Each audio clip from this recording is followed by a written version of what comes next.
Hi. You should go first, probably. No, go first. No, go first. Okay. I'm Shira Backer. I am the Levy Associate Curator at the Jewish Museum, and I'm here to talk to Zuzanna about her work. Hi, my name is Zuzanna Hertzberg. I'm a visual artist and researcher, and I'm here on the residency in the Center for Jewish History, and today I'm the guest of Residency Unlimited. Thank you. Excellent. Well, thanks for joining us today, everyone, and braving the cold. It's really freezing out there. I wanted to ask you, Zuzanna, to kind of talk a little bit about how you came to this work, because I think your origin story is kind of maybe a little more unusual, but also I think it is kind of informative in terms of how you approach your practice. And we can start maybe with the image on the screen, because that's kind of a piece of the story. Yeah, it's like the piece of the story. This is the painting which I've done while studying on painting department in Warsaw. And before I started to study on the painting department, which is on Academy of Art, I used to study at the university journalism and different things in Warsaw, in Łódź also. So this what is different on Academy of Art in Warsaw from the university in Warsaw and other schools. It's that it's connecting a lot of different people from different sides of Poland. And for those of you who are not aware, Poland is the most homogenical country in whole Europe. And the eastern part of Poland, it's the place where till today some minorities are meeting. There is Ukrainian minority, Belarusian minority, super small Jewish community. But this is also the territory heavily where the stories from the war and from before the war and stories from Shoah are very present, and also the phantasms about different minorities are very present in everyday life. So when I was studying at the Academy of Art, one day my house was completely robbed, but like really completely, like almost everything was missing. So usually artists are doing and speaking through their art things which are happening in their lives, or that's what they are seeing, what they are thinking about. So I've painted like the tribute to the house, which I felt it's not anymore this house which I used to live.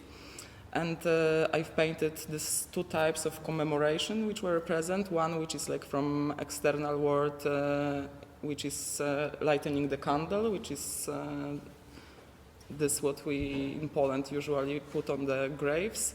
And the another one, it was the menorah, the other piece of tradition in my house. And actually it's exactly in the same place beside my house, it's the tree. And the way the classes are run in the painting department, it's like people are bringing their paintings and then whole group is discussing about a certain painting. So because I'm kind of privileged, because I was born in Warsaw, I was raised in Warsaw, I was going to not bad schools, even though some of them were public. So I didn't face most of the prejudice and stories which are present in the smaller places in Poland, in the interior of the country. But because Academy of Art in Warsaw, it's like the first academy for lots of people from the eastern part, and also a lot of people who are from unprivileged houses and houses without education, which are the basis of the education. It's this what people are getting at school or through storytellings of neighbors.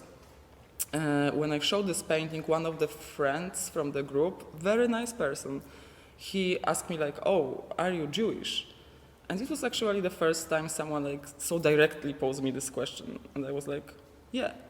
And then he immediately like done like this, "Oh, I have nothing against, but my parents wouldn't let you to our family house." And I was like in shock and asking like, what, why, how? And he said like, no, you are okay. And then other people started to tell me like, you are okay, but you know Jewish people in general. And then all the stories which we know, which we are aware of. So I start to like relearn the history of my family, but also first time in my life I felt that actually it's not only about me, that I'm part of community, no matter if I will or I do not, because like this is the things we inherited on the both sides, good and bad. It's interesting because it feels like what you're describing is on the one hand the background in journalism, which is, you know, the way you kind of brought it out, it really is about truth telling. And, you know, I know you described a concern that actually being a journalist in a place like Poland or, you know, contemporary Poland is actually quite constricting. You know, your kind of modes of expression and the things you can express are maybe constrained because of the political situation. So there's that piece. And then there's this extra piece which maybe comes in because of the identity, which is detecting, you know, really something that's kind of repressed and that's being silenced, and kind of bringing those things together and figuring out, you know, it seems like you tapped into this kind of river of stories that was running underground, and you're thinking about how to kind of bring it up to the surface. Yeah, definitely. For my own use, I use like recovering, also to underline this element of work, which is invisible work made by artists and scholars when you go to the archives, when you research things, and that working with memory, it's like really heavy work. It's emotional work and it's like physical work in the archives. Asking people, making interviews, and then sometimes outcome it's like very delicate. So, yeah, can you talk a little bit about? I mean, so it seems like the thing that you're tapping into is history, but to be more particular about it is the mode of access through archives. Like, can you talk a little bit more about where you're going to recover the material and the stories that you're surfacing? Yeah, I can. To be easier switch, like for example in this work it was first exhibition after I've made my master degree in painting, and I was invited to a galleria in the Bielsko-Biała city, and it comes out that this gallery was placed exactly in the place where the synagogue was before the war, and people from the gallery, they knew it of course, but people around, they were not aware. So I went to the archive, I found it out that there is a cemetery nearby designed by the same architect. So the stripes had exactly the same measurement on the building, funeral building in the cemetery. So I measured them and I painted them on the architecture in the gallery. And then I put like those paint from up to show that it's like measuring of our lack of memory in some places, lack of stories, and those stripes were also like we have on this measuring cans sometimes that it's following. And also I like the architecture in this gallery because those pillars are somehow giving the vibe of temples, different ones. Is this a part of the same No, exhibition? no, Okay, it's that's different exhibition. I just So that's one example. I mean, but so for example, to do some of the work on Jewish anarchist women, you know, are you visiting specific archives? I guess I'd just like to hear more about, in a really kind of dumb, concrete way, literal way, about like what the process is to dig things up. To talk about anarchists, yeah, anarchists, it's a lot of work in the archives because it's one of those topics which there is not too many historians who you can speak about this, but also it's like on the other side of the banner there are archives from various places like in Ukraine, in Russia, in Poland. Right now I'm searching in the Evo archives about this. So it's like going through different archives and finding those pieces, but also my goal is not to speak about anarchism as an idea, even if my political identity is anarcho-feminism. It's more like how we can change our contemporary situation, how we can change the discourse today and now through reminding the history and also bringing the her stories, bringing like women's stories. So the goal of working in archives about the her stories of Jewish Ukrainian anarchists at the beginning was to speak about like the hegemony of Russia, because when I was in Berlin this summer, because I was invited to Berlin Biennale of Contemporary Art this year. I've met different people connected to the art world or connected to the activism from Latin America, from Africa, also from Germany, who told me that I'm not allowed to speak about Russia as an imperialistic country because for them imperialism is like US or Israel. Mm-hmm. And then I was like, I disagree. We had really difficult discussion. Mm-hmm. We get back to the definition of imperialism, and then all the prejudice about Ukrainian people come up, about Bandera groups, etc. So I felt that in this context I need to speak about this, that actually in Ukraine was one of the two present in Europe free territories run by Machno, run by anarchists, and point out different situations in the history where it was obvious that Russia could become like more democratic country, and then it didn't happen. So I choose these three different anarchists like Fanny Kaplan, Olga Taratuta, and Mili Witkop, which were fighting with different types of hegemony. So like Fanny Kaplan was shooting to Lenin, and she's like describing that this is this individual anarchistic act because Lenin was the one who stolen Ensemble and stolen the possibility to Russian citizens of having like this different democratic system, parliamentary system. And then she was like fighting by herself. Of course, you always need to have a group, to be connected, to have a collective. But then Olga Taratuta developed different methods. She was a long-living person, so she went through different stages of developing her political identity and tools. So she like made this switch, and she decided that we need a collective, we need to group fight. She was fighting also with Machno, and she was the one who, for the money taken from Machno, she established Anarchist Black Cross, which is also a very important story for me as a Polish citizen, because this is Anarchist Black Cross. Those are friends and people, activists who are fighting on Polish-Belarusian border, not only the Ukrainian one, risking their freedom and life and health to support people which are dying on Polish-Belarusian border. And then Mili Witkop, she was also from Ukraine. She withdrew from Ukraine to Great Britain, then to Germany, and she was fighting for women's rights. So she was also fighting for women's rights, and we should not forget what's going on both in Ukraine and in Poland. In Poland, it's not comparable to Ukraine, but we are fighting for access to abortion, which we are denied. And she was the one who was promoting the birth strikes and being in union, being in different type of coalitions and allies to fight for women's rights. But we have to remember that it's not like this, that what many newspapers are depicting, that Ukrainian women are leaving Ukraine. They're in Ukraine, a lot of them. If you have kids through the history, you are like protecting your kids and your closest family, the weakest one. But they are fighting gun in hand there, and there are like buses of raped women coming to Poland, and they need abortion. And really, we need to, this is our like basic right to decide about our bodies. Yeah, it's also intense. I mean, it's interesting. I have a lot of places I want to go. You know, one thing I wanted to bring in maybe was this idea of an affective archive.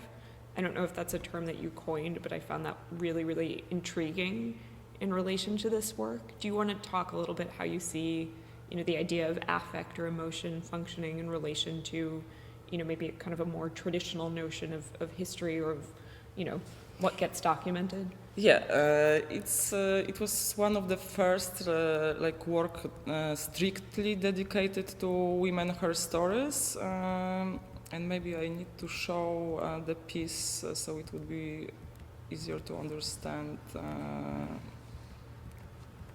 how does it work with the paintings. So this work was dedicated to women who were fighting in Spanish Civil War. And it was my second piece dedicated to this subject when I made the first work, which was like first commemoration of international brigades in post-Soviet bloc and post-communistic bloc. And then because like generally the stories about fighting, but international brigades, this people who went in 1936 to fight with Franco in Spain, to fight with first clash with fascism, and then this story was captured somehow by male narration. And suddenly the women were wiped out, and there is another group, which I appreciate their actions a lot, but they said like there is only 60 women in international brigades, and I already only Jewish Pole on my list, which I've researched, was around 100. So I've decided to do these small boxes and collect as many documents as possible, different photos, different documents depicting their personalities. But because this is kind of contemporary history, and also my grandfather was in the International Brigade, so I knew some of international brigaders, but also I had among close circles families of women which were fighting there. So I've talked with them a lot about how it's possible that these stories are in the boxes. That's why I choose the form of the box. Why, even if kind of often both parents were in the international brigades, why only male story stayed in the family narration. And then I felt that they tell me so many things, like really, really a lot. And I couldn't show it through documents, because documents you can feel how person looked like, you can show the photos of the hospitals where they were working, or how they were fighting, what type of gun they had, how different camerads were depicting them. But this aspect, like home aspect, what kind of personalities they have, all the emotions which are coming, you cannot show this through the documents from the archives, no matter if those are home archives or like archives from the buildings which are dedicated to storage them. So it was the moment when I combined like painting, abstract painting, which is abstract on like external layer, because every touch, every color was like my attempt to share what kind of personalities they had, what kind of emotionality those women had. Yeah, I mean, I think that's really moving, especially to bring in not only an institutional archive, but also, you know, the archives that we keep in our attics or basements or, you know, kind of closets. And the impossibility of any type of archive really capturing the past in all of its totality and specificity and humanness. And so to try and introduce the abstract element, as you say, which is, you know, it's really about imagining into the past and imagining, you know, to kind of fill in the gaps or flesh out what makes a person, as opposed to just you know, the statistics and kind of facts that comprise their life. Yeah, but also it was like here it's this book which is printed on the textile, and Olga Taratuta wrote her short memoir, and it was not translated to English, it was not translated to Polish, so as one of the projects I decided to translate a piece of her memoirs, because when we think about women anarchists and she was practicing anarcho-terrorism, then people are thinking, oh, it's like aggressive, even if I've made this banner showing also the time when she was living, like huge pogroms, bodies on the streets, Tsar Russia shooting to anarchists, bodies on the streets, that it was completely different time and moment of the history, and that violence and human life was not evaluated the way. And then she also developed different tools and different ideas. But when we read her memoirs, we can feel what type of woman she was, how sensitive she was, how she was caring about her friends, about her kid. And then suddenly this image, which we usually have in books, especially those one in the school which are not promoting an anarchist equality type of actions and anti-fascist action, then we can see the human being, then we can see through this memoir her emotion. So like my goal in every work, it's not only to commemorate and bring the strategies back, because all those women had certain strategies to fight with inequality in the world, which we can use and learn, but also to show them as a private people, like in everyday relations. Mm-hmm. I mean, it's also a way of maybe reminding us that relationship is also a strategy, or it's also right? So, you know, you've talked so much about the importance of kind of building connections and community among people, you know, in the service of a political ideal. And I think that's, you know, it's not abstract, right? It's very specific, it's very human. So seeing it in that way through the work really, it just makes that very vividly present. Yeah, and also I believe that it's like old theory and old practice that everything is political, like private is political. Right. Yeah, absolutely. I'm curious to talk more, especially, in the context of this installation, about what else the kind of aesthetic, or the, in this case, these are kind of beautiful abstract artworks, what it's doing in relationship to the text or to the, the material that is maybe more obviously or kind of specifically educative, so, in its function. So generally those paintings which are here are related to the women's strategies of fight, which is this shape which you can see especially on the painting up there is the shape of Shekhinah. And Shekhinah is this what was absorbed from Jewish tradition to Christian tradition. In Christian tradition it's called mandorla, and it's kind of obvious for everyone that it's the shape of vagina. And in Kabbalistic story there is this narration which is saying like that the whole world it's a broken pot, and then the sparks get out, and Shekhinah will be this force which will collect the sparks and will be responsible for renewal of the world.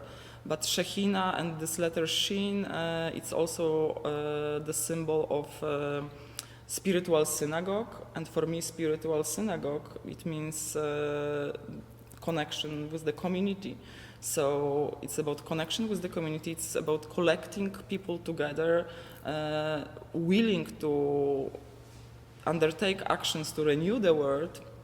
But also this is what I really like about Shekhinah, that it's non-gender, but this what we prescribe to Shekhinah, it's like recreation, so usually it's more attached to women, but I really like this aspect that it's non-gender.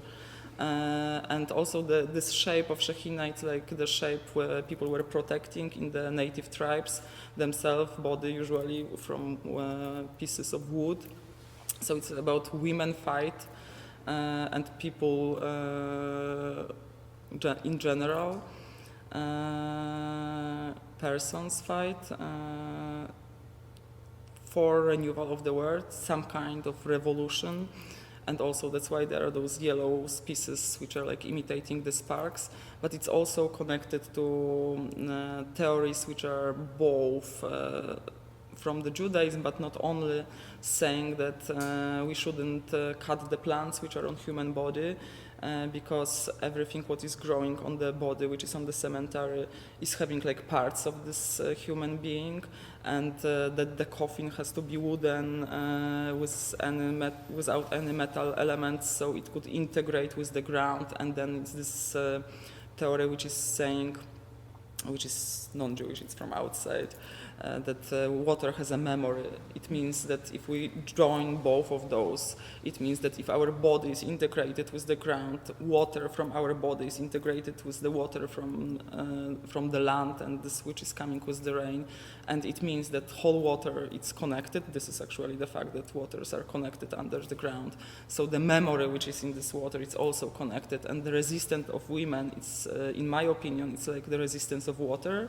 So women are like many times silent. So there is like eruption, the float, and then it's once again getting underground, but it's floating, and it's floating sometimes to completely different place. Mm-hmm. And then we are getting this knowledge, recovering this knowledge, using these strategies, and that all the fights for equal rights are interconnected. One person said that how long in any place people will not be free in general, and in my opinion those fights for freedom and equal rights in very far places are like strengthening sometimes in non-expecting ways, different fights in completely different places. So that's why it's like in connections with all those paintings. Yeah, I mean, that's right. You've also used the word embers to describe that. I guess sparks and embers are kind of the same idea, but something that isn't necessarily manifested fully in a place, and it can be kind of just a shard or a tiny bit of something, but that still has the same capacity to ignite a whole kind of forest, right? It has that. It's an immense amount of power. It's also very important in anarchist tradition because half of the, if not more, different anarchistic newspapers has this quote from Bakunin, which was saying that from the spark the revolution will start. So it's also important that small signs, small resistance can affect. And I really like sparks. No. I mean, I think ignition. It's helpful. I think it's helpful to have ready at hand different kind of ways of visualizing or kind of creating a metaphor for power and for it is that seems like a politically useful thing to have around, and that's why that quotation was so ubiquitous. I think that's really informative and interesting. I actually want to talk a little bit more about that. So I love how, I know you have a background as a graphic designer as well. And I love that you incorporate the mastheads from publications, for example, in the work. I know you've used topography that's taken from the past. There was a synagogue that had a specific kind of lettering, and you've kind of drawn on these different things. So I'm wondering about how the kind of aesthetic specificity of different historical moments comes into the work and kind of what it's doing. Because I have this practice of working with archives, it's many times the place where I'm taking inspiration of. So, for example, those banners which are here on the site, the shape of those banners is taken from the shape of the banners of socialistic or anarchistic organizations from the beginning of the 20th century. But I try to combine these stories, so fighting for freedom and equal rights from that time, with the contemporary fight. So, for example, one banner was designed for the Pride Parade in Warsaw. It was exactly the moment when in the Hungary the equal rights from LGBTQA plus people were taken. So the sides of the banner are in the stripes from the color from Hungarian flag to show the solidarity, and also the letters are in the colors of rainbow. And one side it's in Yiddish to incorporate Yiddish to public space in Poland, and to combine different fights for minority rights.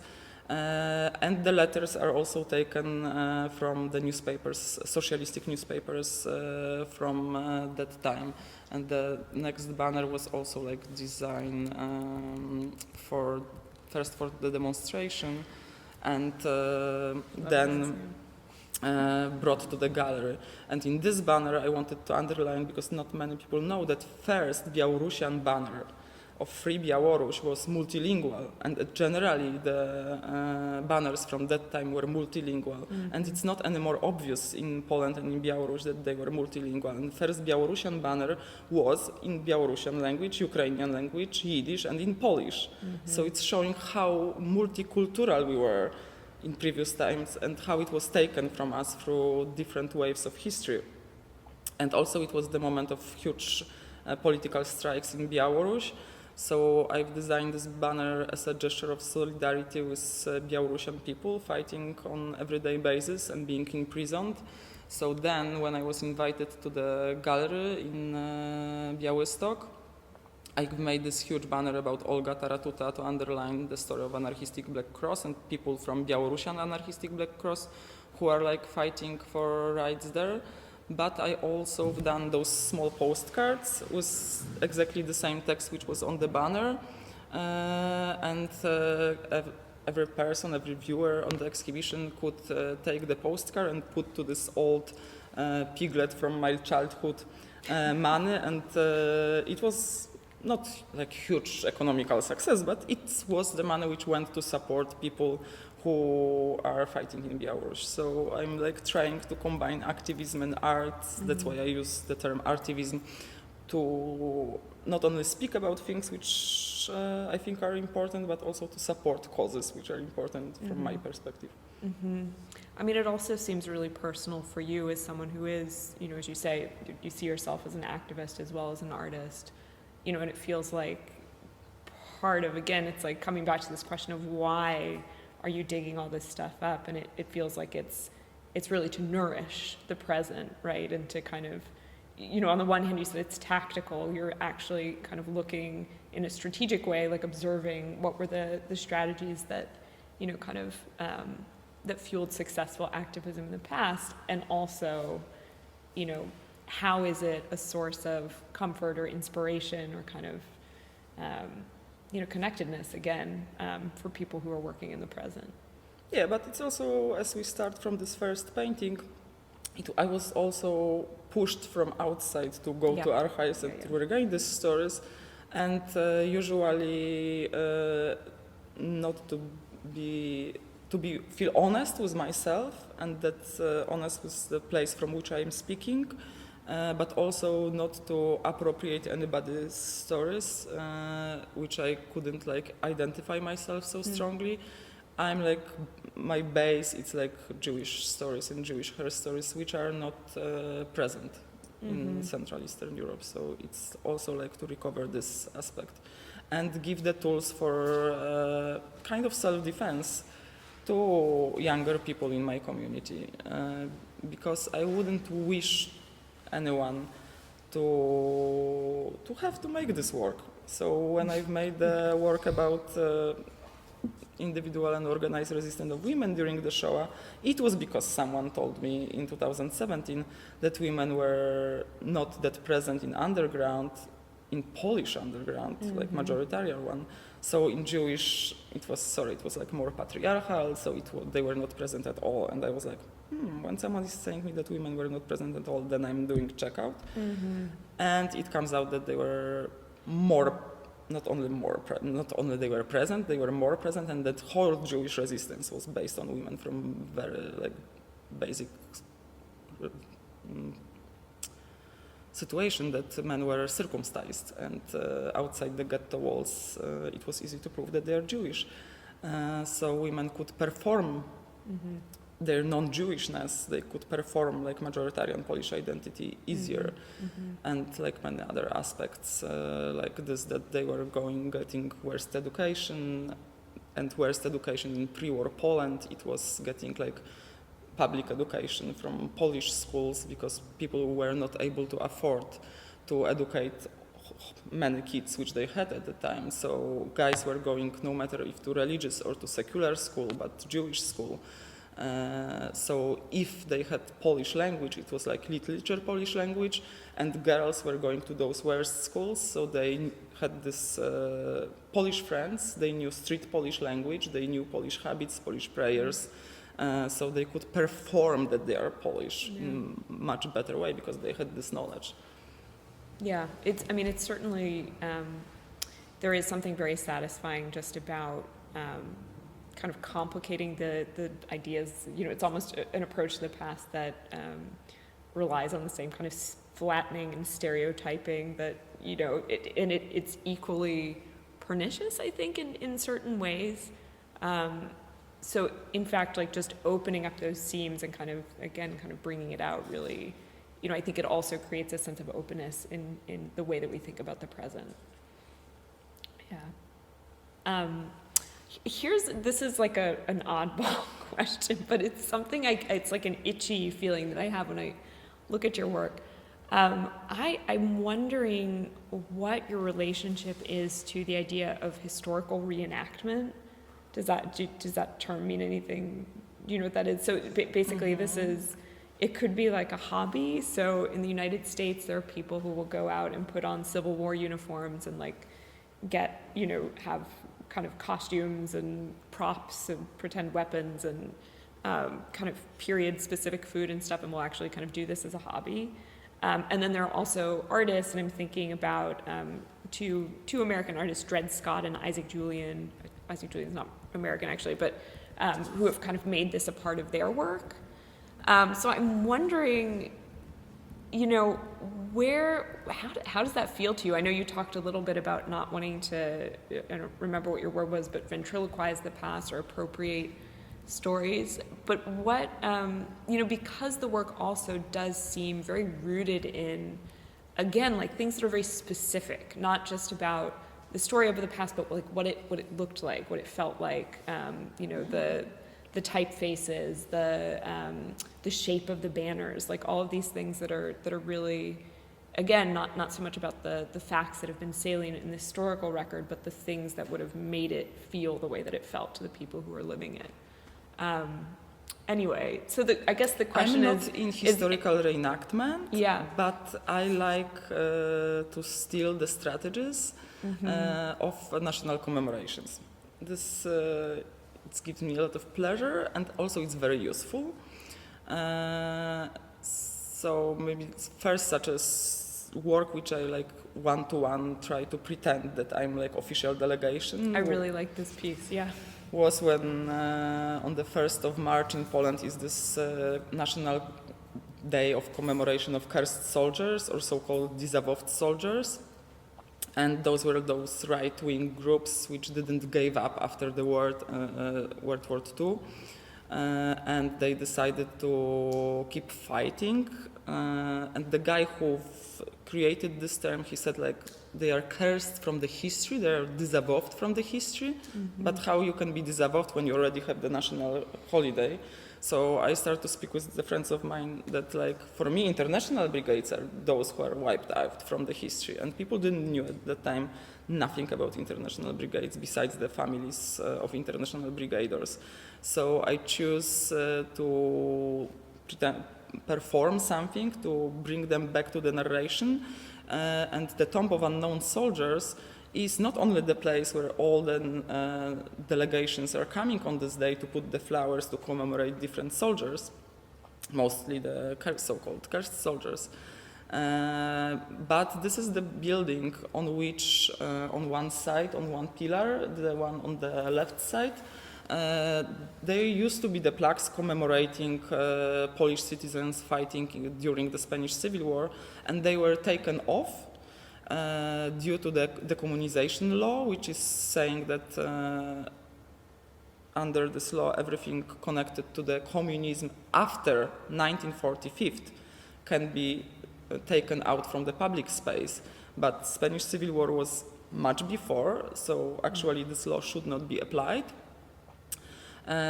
So I've made the research. I came like night before when they were preparations there, like Secret Service, everything, and I asked, oh, I just want to attend, what time is what? So they shared their graphic, they shadowed with me, so I knew where is the gap between different delegations.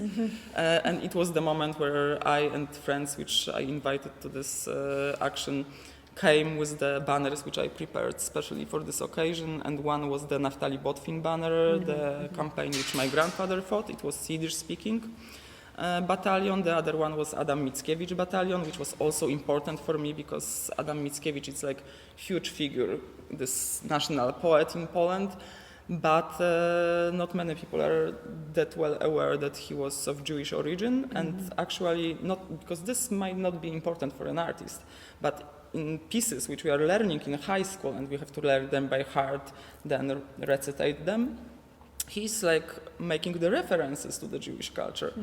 And then I've designed this flower wreath, and because the law is stating that the civilian person can put flowers on the Tomb of Unknown Soldiers, but not the wreath if it's not part of the official delegation. And there is definition of the wreath. The wreath, it's like the flowers with the hole inside. That's why my wreath do not have a hole, so no one could like prosecute me in any way, even though I didn't thought about this, that coming up to this place at this holiday, pretending that we are a delegation was highly problematic.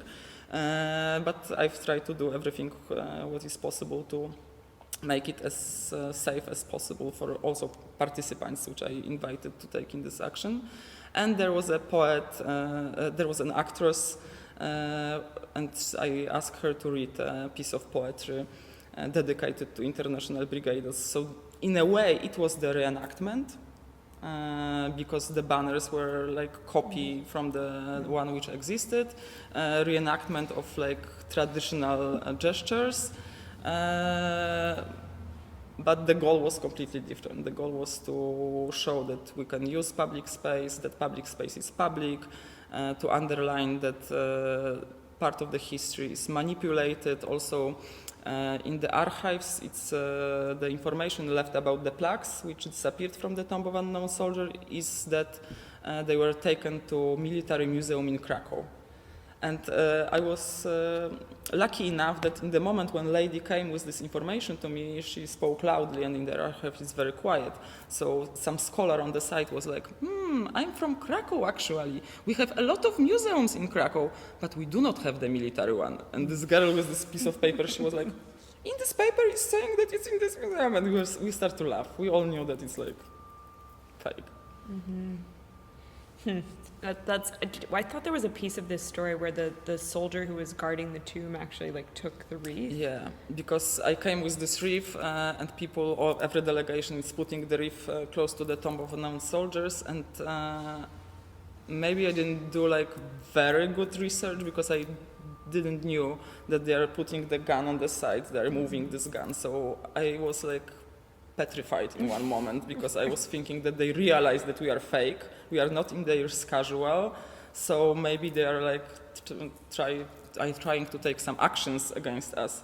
But it comes out that this is what they are doing. They took the flower wreath and they put it inside of the Tomb of Unknown Soldiers. So I was like, okay.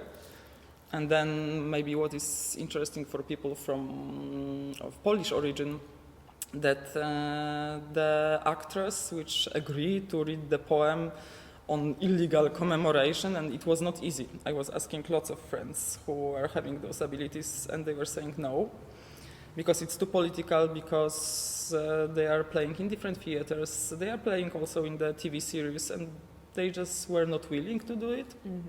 And I get the contact to a colleague of a friend of mine, and she said, like, you have to depict her, like, really well, what you want to do, but she might agree.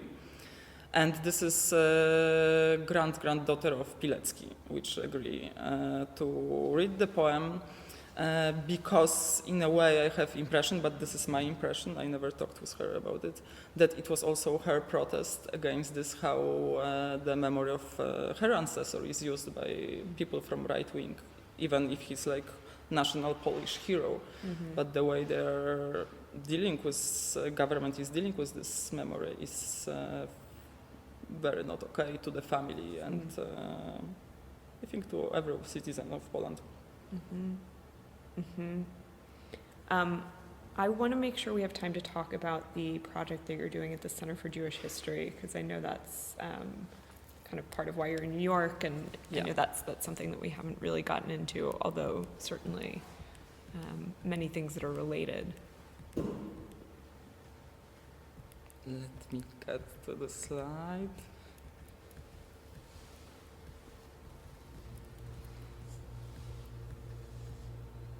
In the meantime, I'm very warmly inviting everyone. The opening is in 2 days, on Thursday at 6 o'clock. It's the opening of the exhibition in the Center for Jewish History, and at 6:30 I'm doing spoken word performance, which is part of the work. Yeah. Do you want to just talk about the piece? So I've done this piece, I started to research in 2017. First time the piece appeared in Berlin Museum, Jewish Museum in Poland, and it was only one-day performance, because one of the curators has this idea that there is like 5 years of the exhibition which is in the building, and she invited 5 different artists to speak about things which are not present on the exhibition, which is on everyday basis in the building. So I decided to show the work I was already working on, and then it comes out that I was willing to show this work for a longer time in different places in Poland, but there was no institutional will to exhibit this. I was very close to had the show with this Mechica, individual and organized resistance of women, during the Shoah in Warsaw Museum, in smaller part of this museum in Wola. But then the opening was cancelled 3 weeks before the opening. And then the pandemic came, so it was the way to like silence this story once again. Also, when they canceled this exhibition 3 weeks just before the opening, they said me like, you know, we need Jewish occasion to show this work. And they said like, oh, Jewish occasion in Warsaw, it will be on the when we celebrate the Warsaw Uprising. So I said like, I do not feel it's okay. In my way, it's like saying to me that to speak about Jewish citizens, it has to be the ghetto time. So I asked them to show it like on the 16th of May when Strop is blowing up the Great Synagogue, because it would be like my gesture to say like that Jewish culture is not dead, because it was his goal and this is what he claimed, blowing up the synagogue. But because I couldn't show it, I decided once again to go to public space, which I feel comfortable in as an activist. So I've designed first this banner, which became also part of the Mechica, and it's also shown in the Center for Jewish History right now in New York. And because it was time of the lockdown in Warsaw, and generally in Poland and in most countries in the world, people were watching what's going on their computers, and they were not busy with everyday life. So it became viral, and it was a sign for me that people are really interested in those stories, and that I do not need to wait for institutional invitations. So then I've designed different banner, which is also on the display right now in the Center for Jewish History, dedicated to Heike Grossman, the fighter and organizer and feminist of uprising in Białystok ghetto. And it was also an attempt to speak about this, why we are not speaking about those people, because at that time when I went to Białystok, in Białystok during the commemoration of uprising in the ghetto there, the topic of the talks was Jewish life in the shtetls surrounding Białystok. So I felt that not only subjects connected to uprising were not touched, but especially not women present. That's why I brought this banner there. And I'm really happy that people in Białystok get that interested in Heike Grossman's story and other women's stories. So this year probably it will be 80th anniversary of uprising in both in Warsaw Ghetto and in Białystok Ghetto. And it will be dedicated among others to Heike, and I will do art actions there in the collaborations with the Arsenal Gallery. So it was an attempt to show her story, and then this what you will be able to see in the building of Center of Jewish History. Those are not only those two banners, but also this whole Mechica. And I don't know if you are aware, the word Mechica is coming from Hebrew, and Mechica means partition. But originally this partition is supposed to be it can be very small like this from the ground. But through the history, it developed into wall. So in bigger synagogues, it's like other part of the building. And in smaller synagogues, it's usually the synagogues which I was attending at the time, it was like white textile through the synagogue. And it's very popular in many different countries, on many different continents. So through using this symbolical division, which in synagogue it's like the wall of textile, but in the society is on many different levels, in education, in political system, and first and foremost in the storytelling, in this what is in the history books, but also in the narration. So once it's first Mechica for me in this story, her stories, it's running through majoritarian and minoritarian history, and then through the history about men fights and women fights. So I've used documents from the archives, and I was basically working mostly with things which were written by women. Their memoirs, what they testify after the war, and much later about things which were going on, about resistance of their colleagues and themselves. And this is completely different narration than this which we can find in the books and this which we grew up with. And those pieces of Mechica are built in the way that each piece is dedicated also to a different space where the fight and underground was built. So first is dedicated to Róża Robota and her comrades' fight in Auschwitz during the uprising. Another one is dedicated to women which are called couriers, but who is courier? Someone who is supporting, someone who is delivering. But they were fighters, they were fighting gun in hands. One of them was actually shooting instructor. They were preparing the uprisings in the ghettos, but they were also couriers. And Witka Kempner from Vilnius, she said it like literally, women were doing everything what men were doing and more. And it's not about being better or worse, it's just about how circumstances were working at that time. But those stories were completely silent. And another one is dedicated to the Krakow ghetto. Then it's this group Mechica, which is once again in the shape of Shechina, and it's like built as a patchwork to also show how the work with archives, with recovering memory is going on, that we can have to take piece from here, and it will never be whole picture, but we can try.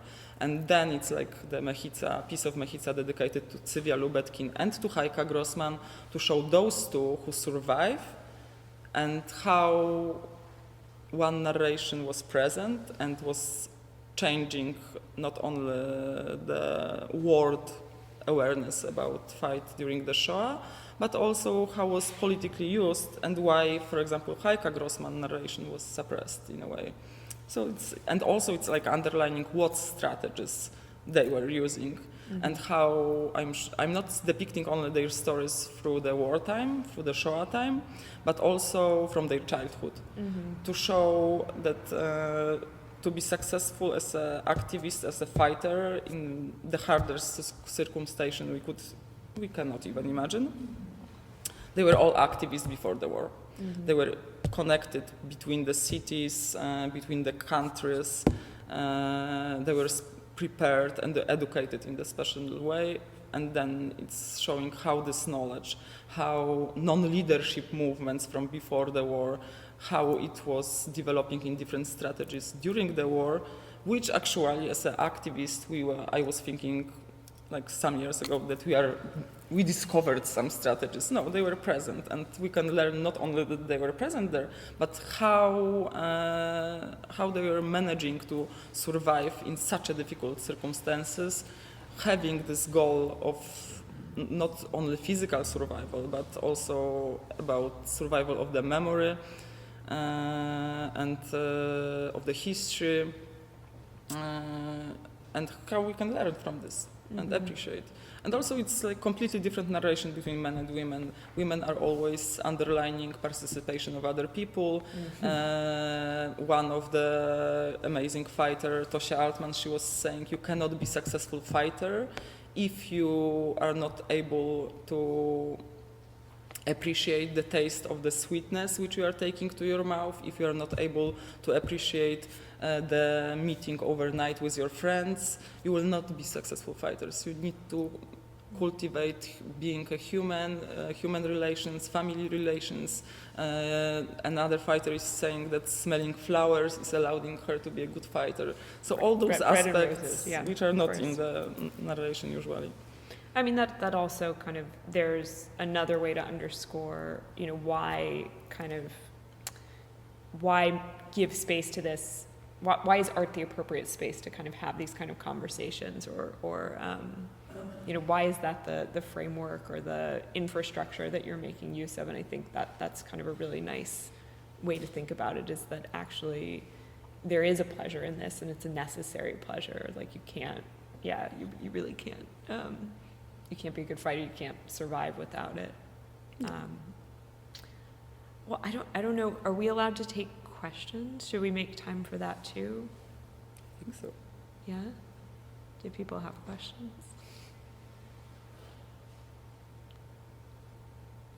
I have one question. Could you talk about more of what you ran into in Berlin? That, In Berlin, yeah, but you started talking about at the beginning of your talk about, you glossed over it very quickly about the other groups you were working with and how you weren't allowed to talk about Russia. yeah, because in Berlin I was showing two works. The Mechica was shown, I was invited by Kader Attia, the curator of Berlin Biennale, to show this work. And besides this, he asked me to do some performance, which I will prepare specially for the Biennale. And at the beginning, it's supposed to be completely different performance, but after this conversation, which I briefly mentioned before, that I was said that I cannot use the word imperialism in connection to Russia, I decided to make the performance with this banner. And yeah, because generally the highlight, and it has a reason, and I believe this reason is a good reason. Historically, like, we really need to do this. So a lot of people who were invited, they were from experience and life experience in Latin America and Africa.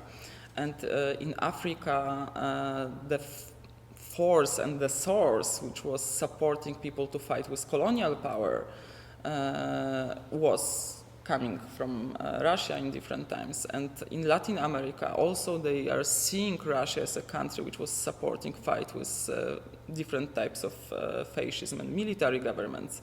So they are not associating Russia with this, what people with experience of being in former communistic bloc are experiencing. And also people from Germany, which is a very privileged country, and they have this utopian vision of leftish Russia, and they have this sense of guilt and feeling that they are not supposed to support anyone who support Hitler during the Second World War. So they were saying to me, like, Bandera was the one who was supporting Hitler, so we are not supposed right now to support Ukrainian people, which is absolutely nonsense.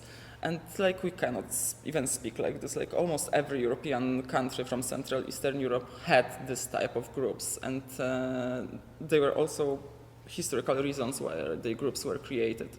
But no matter, those type of fascism was everywhere, and I wanted to show a few things. First, that we cannot play the Bandera card against Ukrainians, not only because it was like long time ago, and right now people are dying there and fighting for their life, for this not to be raped, but also that Ukraine and Spain was the only two countries in Europe which developed completely different vision, and they were able to actually apply this vision into reality, because in Ukraine it was free territory established by Machno and his comrades, which was Ukrainian a way of apply of anarchism, of absolute equality ideas. And also because during this discussion which I had in Berlin, I had to go back to the definition, what is imperialism, and by going back to definition from Wikipedia, not any complicated one, they agreed with me that maybe I could use this term, but then the usus, the way we are using this term, is not applicable to Russia in their opinions, but more to US or Israel. So then I decided to pick these three Ukrainian women, which were fighting with different type of Russian hegemony, to also, through this banner and through storytelling, because it was like performative walk, I've made the walk with this banner with people, and then we were sitting in this amazing park, which is nearby to the building and artwork of Boltański, because it was former Jewish yard. We've sat there, and I was depicting their stories, to depict not only her stories, but to share the story of Tsar Russia, Soviet Russia, which was like Bolshevik Russia, and contemporary Russia, to underline different moments in Russian history, so people would realize why. It's like very obvious for everyone from my cultural geopolitical place which I'm living, that Russia is and was imperialistic country.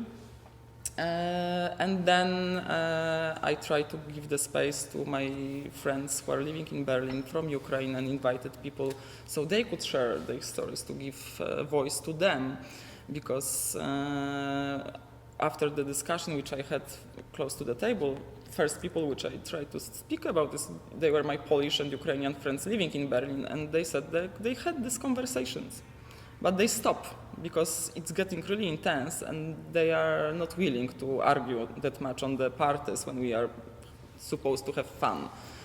That's why I decided that art is this tool which enables me actually to bring this topic to public space, to talk not only about Russian imperialism, to talk about Jewish Ukrainian hair stories, and to give space for the discussion so we could all learn from each other, because I'm also learning from different voices, and this discussion which was there till late, it was dark when we were leaving this space.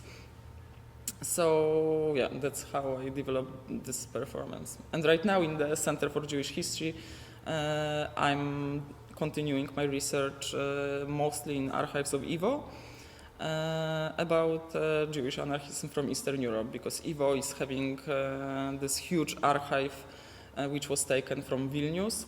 What does that acronym stand for? I can never remember. This is like Jewish Historical Institute, which was in Vilnius and in Warsaw and I think in Berlin and in Paris and in New York before the war, and then we know what happened.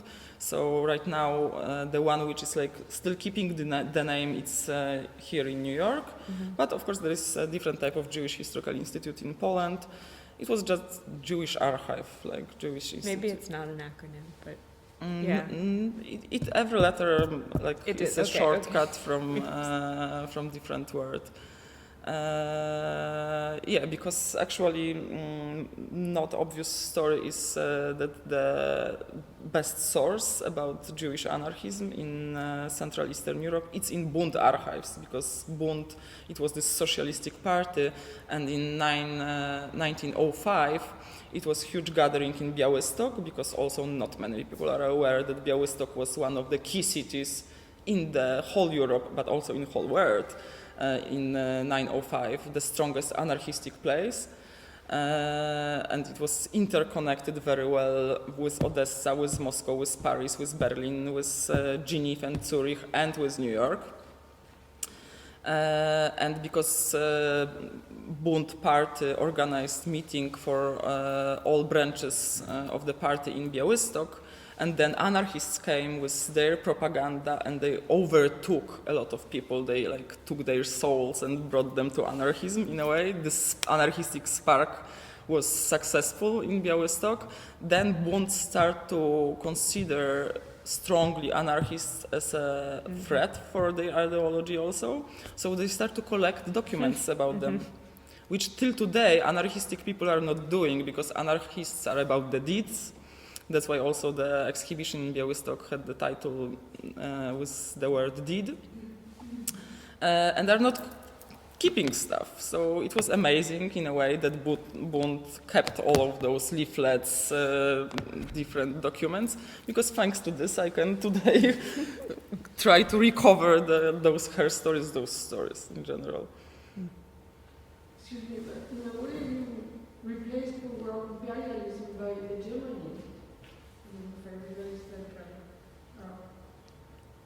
Against the hegemony of the Soviet Empire is a different way to talk about imperialism. That made it more acceptable. I'm not really hearing you with the mic. I mean, I see that I'm under the impression by replacing the word imperialism by the word hegemony of the Soviet Empire. Hegemony. You made a switch to something that was hearable in that debate. No, it's hegemony. One of the appearance of hegemony is imperialism, but hegemony is much wider term. That's why I used hegemony instead of imperialism, because because I also, this is what I'm trying always to avoid, to apply the terms to the actions of different heroines, which I'm bringing back, which they were not using. So, for example, like Fanny Kaplan was explicit saying that she's fighting against imperialism. Olga Taratuta also, but Mili Witkop no. But she was fighting against different type of hegemony. And also she escaped from the Bolshevik power. So yeah, it was not the way to avoid the word imperialism, because we were speaking about imperialism through whole performance. The one which I was sharing stories, I was a storyteller, but also during the discussion among participants. But it was just, but then on the banner it's like the word is, it's there, it's here. Just it was like not to maybe fake the history also, that they were like, that each of them was stating that is fighting against imperialism, because it could be like maybe for some people not according to what was, and maybe for them. But of course, if I would use imperialism, no one could tell me that I'm against the history, because we can also use it in the way. Mm-hmm. But I thought it's like broader and also. It's very interesting that embracing a broader term made the idea of imperialism easier in that debate. But people didn't want to hear about Russian imperialism at that time. Yeah, they are not willing today, but also the thing which one of the German activists told me, like, oh, if you will go in Germany with the banner and you will show someone, the person meant Fanny Kaplan, who was shooting the Lenin, then people may think that you are from far right. And I start to laugh, because she said, no, but Lenin, it's from the way like people are seeing him here, also like the hero, someone who, thanks to his ideology, through the changes which he brought to Russia, then, and thanks to this, that Russia became so strong under this ideology, they stopped the Nazis in Europe. And I was like, maybe not exactly, and please do not forget about millions of people who died in Russia, like Russian citizens. And I think that it's even, it makes me even more willing to show shooting to Lenin as a person who didn't brought freedom, nor in Russia, nor his aftermatches of this, what he've done, didn't brought it in different countries. And also, as Fanny Kaplan on the other side, it's a quote from her, he was the one who stolen the chance from democracy, from the Assembly, so yeah.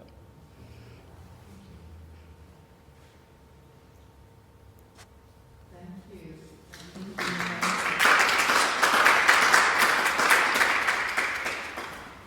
Thank you for coming. Thank you so much.